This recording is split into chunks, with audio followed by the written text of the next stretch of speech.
Hey guys, we got a bit of a crazy episode this week. I'm going to explain why I'm in a vest and shorts. It's not because of the weather. I'm going to explain how it went going back to walk the dog that bit me last week. I'm going to explain to you the commercial side of the new business and how freaking exciting that's been this week and more.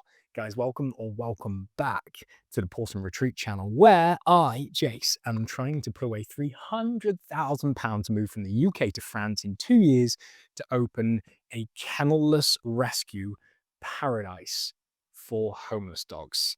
This little love bug behind me cleaning me up, and he is cleaning me up, is Loki, and this is Bonnie. So, first of all, we'll address the elephant in the room, which is me inside of sports gear. Why am I in sports gear? Because I already filmed this today. Here was the first attempt. You notice anything strange? Yeah, no audio. I was clipped in with the mics, and for whatever reason, I somehow must have hit the mic button and just not had audio anymore. I'm hoping nothing stupid's going on, like I've cut my head off on this one or something like that. I just got back from the gym, did my first 5K in 18 months. Why do people run? It absolutely sucks. And I was just like, I've got to film it, get it out the way. I've got such a busy week ahead for a great reason. So, first things first, going back and seeing Charles the Doberman. For those of you that don't know who Charles the Doberman is, he is the one that gave me the bite to the arm the other week, about 10 days ago now, as you can see. Now, my suspicion was that the staff, given that I am the most experienced handler at the rescue, might get very nervous that I got bit. My suspicions, unfortunately, were confirmed 4 days later when he hadn't been out of his kennel and was very excited to see me when I came into his kennel to get him out for a walk. Long story short, the muzzle training went beautifully. We had no major incidents with it. And because I relayed the right information to the staff, fingers crossed, it gave them confidence to go in and walk him in the 7 days that I'm not able to make it to the rescue until this Wednesday coming. The next exciting thing that took place was I decided to go all in and build the commercial side of the website for the new business called the Dog Poop Patrol. Now, I was going to focus initially on residential contracts because I thought that might be where the demand is, but it's fallen on flat ears so far. Now, you might be thinking it's only been 3 weeks since I launched the website, but I have been doing some social media as well, and I haven't had a single inquiry other than the one that I missed the other week because I forgot to put the email form on the contact form. But so I decided I'm going to chase some fairly large commercial contracts, and I'm going to build this business as fast as I physically can because let's face it, France is waiting for no one, especially not me.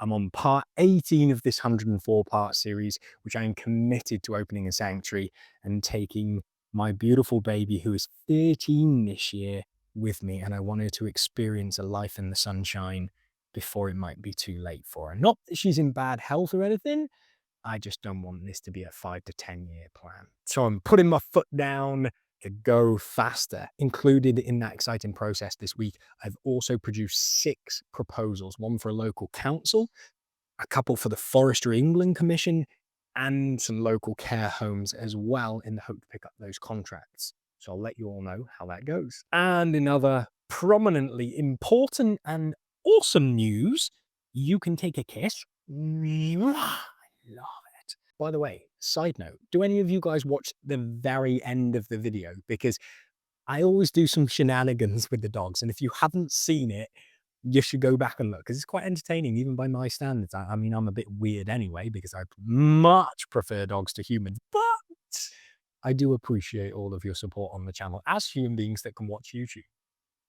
Mwah. Let's head on over to the whiteboard to check the financial progress we made this week. Welcome to the part in the video where we put up the whiteboard and we talk money, numbers, finance, because ultimately that's all that matters when it comes to buying a property.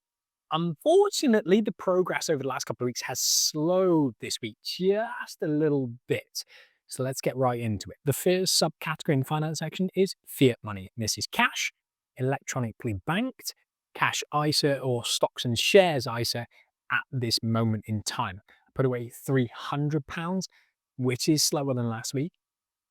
But I am hoping with these proposals going out commercially for the Dog Poop Patrol, we can start to increase this and speed this up very, very quickly soon. That brings the total up to £8,000 in the fiat category. The next subcategory is Pokemon cards. I have some graded cards, collectible sets. It never really changed. I never really add to the collection, but it's worth about £2,000. The third and final subcategory is cryptocurrency. Now it's holding at the moment, but I feel like we're teetering on the edge of a cliff where we're going to have a major downturn, not financial advice. But my holdings are at about the £25,000 mark currently. And I'm sat ready to invest with a stable coin if we do get that drop. So on the upside, when the market returns, there should be some profit to be made. Bringing the total up this week to £35,000.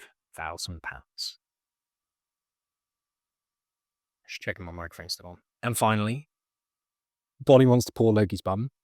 And we just want to say a huge thank you for your support. The channel seems to be growing exponentially right now, and we cannot thank you enough. It really does mean the world to us and our journey moving forwards.